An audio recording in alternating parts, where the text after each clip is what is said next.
এখন কি হচ্ছে, ঠান্ডা পড়ে গেছে, তাই না? ঠান্ডা পড়েছে, তো দেখবা যে ঠোঁট ফাটবে, পায়ের গোড়ালি ফেটে যাবে। অনেক সময় কি হয়, বর্ষার সময় কিন্তু ওই জলে মিশে চলার জন্য পা গোড়ালি ফাটে, আর ঠান্ডাতেও কিন্তু গোড়ালিটা কি হয়, ফেটে যায়। ফাটে না ফাটে না? ফেটে অনেকজন রক্ত বেরায়। আর এই ঠোঁট ফাটলেও কিন্তু রক্ত বেরায়, বেরায় না বেরায় না? কি ঘরে ভ্যাসলিন বড়দিন একদম মেখে মেখে, আর কি লিপ গার্ড ফিপ গার্ড, ও মনে হচ্ছে লিপস্টিক চুম চুম চুম চুম চুম চুম। অনেক আমরা আমরা আমরা যখন ছোটবেলা ছিলাম, যখন আমি জানতাম না, তো বন্ধুকে দেখছি স্কুলে গেছে, তো বলছে বন্ধু, আমি রে বন্ধু তুমি কি লিপস্টিক লাগাচ্ছো? না না বন্ধু, এটা লিপ গার্ড পাওয়া যায় বন্ধু, এভাবে করে খুলে করলে লিপস্টিকের মতো লাগে, কি মজা লাগছে বন্ধু।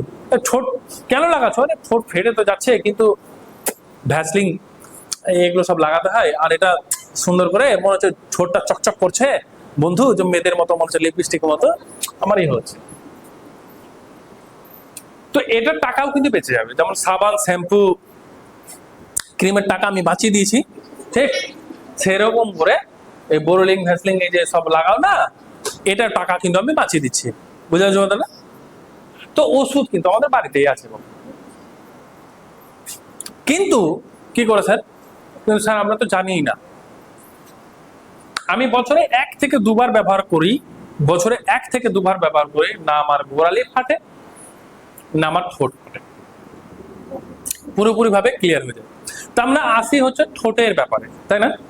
ঠিক না, কিসের ব্যাপার? আগে গোড়ালির ব্যাপারে আসি না, আগে গোড়ালির ব্যাপারে আসি, তাই না? ঠোঁটের ব্যাপারে আসি, ঠোঁট বেশি ফেটে যায়। তো কি করতে হবে, রাত্রে ঘুমানোর সময় ভালো করে বুঝবা, রাত্রে ঘুমানোর সময় সরষার তেল বা নারকেলের তেল, সরষার তেল বা নারকেলের তেল অল্প করে গরম করবা। গরম করে এই নাভির মধ্যে 3-4 ফোঁটা দিয়ে দিলা, দেওয়ার পরে এইভাবে এভাবে করে করলাম, মানে দিয়ে এভাবে করে আস্তে করে এভাবে করলো, ঠিক। সকালবেলা উঠে দেখবা ঠোঁট ফাটা বন্ধ হয়ে গেছে, বন্ধ হয়ে গেছে, মানে ঠোঁট তোমার চকচক করছে। ওরে ওরে বাপ রে, চমৎকার আমার, ওরে বাপ, বুঝা যাচ্ছে না? আছে না? কি ব্যাপার, ফেটে আমার ইস বাপরে, হয় না ঠোঁট ফেলে দুটো সাইড থেকে কি হয়, বারবার জিভ দিয়ে যখন ঠোঁট ফাটে, শুনো না ভালো করে বুঝো, মজা লাগবে। এদিকে যখন ঠোঁট ফাটে, তো ঠোঁটের প্রতি একটু ভালোবাসা বেড়ে যায় না, তাই না? তাই না? বারবার আমরা জিভ দিব, তো জিভ আর ঠোঁটের কি ভালোবাসা বেড়ে যায় না ঠোঁট ফাটার সময়। আর এমনি সময় কিন্তু আমাদের আর যায় কি, যায় কি না। তো কি হচ্ছে বাবু, মাথায় রাখবা, নাভিতে নারকেল তেল বা সরষা তেল হালকা গরম করে যেই নাভিতে দিবা, পরপর 2 দিন পুরোপুরি ভাবে ঠোঁট কিন্তু চকচক করবে, ঠোঁট ফাটা বন্ধ হয়ে যাবে। বুঝা গেছে? এটা জানতা? জানতা বাবু? এই এই কি হবে, যাদের এই পচরা ঘাও থাকে না, অনেক সময় দেখবা ঘা ভালো হয় না, অনেক সময় দেখবা ঘা ভালো হয় না, এই নাভিতে সরষা তেল বা নারকেল তেল দিলে কি হয়ে যাবে, ও ঘাটাও ভালো হয়ে যাবে। জানতা?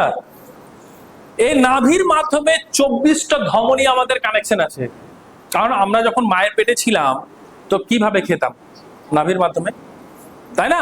বোঝা যাচ্ছে? আমাদের যে বডির যে স্ট্রাকচার, যে গঠন যে তৈরি হয়েছে, বুঝতে পেরেছো কি বললাম মামুনি? পারোনি না?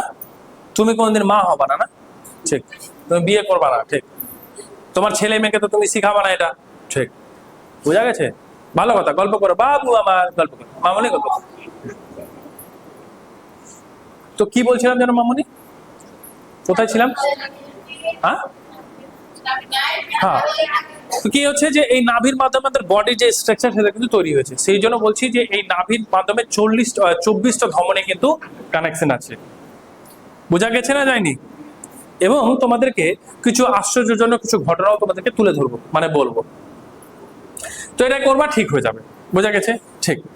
এবার পায়ের যে গোড়ালিতে ফেটে যায়, ভালো করে বুঝো, নাভির আরো চমৎকার কিছু আমি বলবো বিষয়, কিন্তু তার আগে এটা বলে নি যে এই যে পায়ের যখন গোড়ালি দেখবা ফেটে যাবে, তখন কি করবো ভালো করে বুঝবো, যে মানে মোটামুটি 1 বালতি বা হাফ বালতি জল গরম করবা, 1 বালতি জল গরম করবো, পরের পাত্রে মানে আরেকটা বালতিতে জল ঢেলে দিবা, দুটো পাকে অর্ধেক 40 ডিগ্রি তাপমাত্রায় মোটামুটি যতটা তোমার পা সহ্য করতে পারবে সেই রকম জল গরম করবা, ঠিক আছে? দিয়ে পা ডুবিয়ে রেখে দিবা। বুঝা গেছে মামনিরা? ধুয়ে রেখে মোটামুটি যখন পায়ের জলটা হালকা যখন ঠান্ডা হবে, পাশের থেকে একটু জল নেবা, নিয়ে 40 মিনিট মানে বা আধা ঘন্টা জল পাটাকে ডুবিয়ে রাখলাম।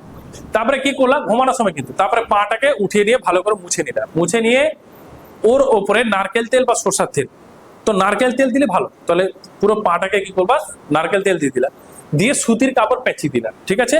পেঁচিয়ে দেওয়ার পরে আরামসে ঘুমিয়ে গেলাম। এবং ওটা করার পরে আবার কি করবা, নাভিতে আবার সরষের তেল বা নারকেলের তেল 2 ফোঁটা বা 4 ফোঁটা দিয়ে কি করবো, সকালবেলা উঠে দেখবা যে পায়ের যে গোড়ালি যে ফেটে ছিল পুরোপুরি ভাবে লেভেল হয়ে যাচ্ছে। টানা 4-5 দিন করবা, কি হয়ে যাবে, পায়ের যে গোড়ালি যে ফেটে ছিল সেটা কিন্তু ক্লিয়ার হয়ে যাবে। বুঝা আছে? ঠিক। এবার ভালো করে বুঝো, যেমন আমি বলছিলাম যে নাভির কতটা গুরুত্বপূর্ণ। যখন তোমরা তোমরা যখন স্নান করো, তো কিভাবে, ডাইরেক্ট কেউ মাথাতে জল ঢালো, পায়ে ঢালো, তারপরে তারপরে কিভাবে স্নান করো, আমাকে একজন বলে, তুমি বলো কিভাবে স্নান করো। জলকে ডাইরেক্ট মাথাতে ঢালো না পায়ে ঢালো না কোথায় ঢালো, কিভাবে ঢালো? মাথায় রাখবা।